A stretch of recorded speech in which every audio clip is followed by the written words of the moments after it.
Veto bunch saying that dangers from Russia-related supply interruptions could still see higher prices. Absolutely, and what we saw last week was a 1-2 punch. The U.S. uncommon arrival of 1 million barrels every day for the following a half year of oil from the essential stores. And the rise in COVID cases in China affecting demand that sent West Texas Intermediate down more than 14 last week. That's the biggest weekly drop in more than a decade, and we're seeing tension on fates go on as Asia preparing starts off. We're now just below the $99 mark. Similar drop in Brent crude, which took a huge hit at one point. Brent crude was up above 140. Again, Vitals Group head of Asia trading is saying that oil prices could be higher given the risk of disruption of supplies from Russia. He says many individuals are as yet lost sorting out those numbers, however, that ought not be failed to remember imperative. Additionally, in the camp that feels that China will keep on smothering the spread of COVID, and that China will toss the kitchen sink at ensuring the economy conveys.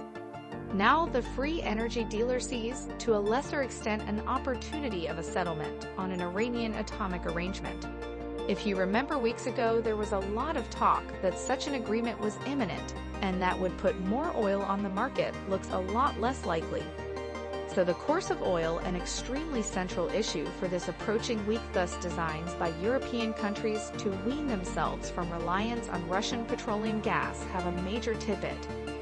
What's this about? Definitely the enormous tangle is the cost of the natural substances. The European schedule to wean itself from reliance on Russia's energy, exceptionally forceful and extremely nitty-gritty.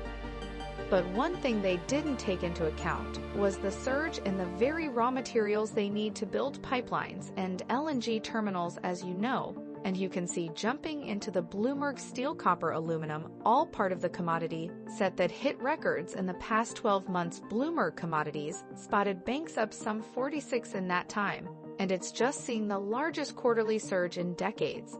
Now the spike in cost is easing back the plans that the EU had kind of set up. One was present moment to develop the progression of LNG, and the more drawn-out term to work out inexhaustible assets by 2030. Germany, for example, has sworn to construct 2 LNG terminals.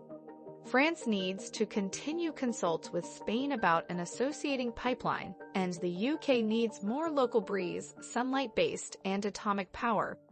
Yet all of this is currently substantially more confounded and hitting a major test as far as the spike in cost to work out on this plant.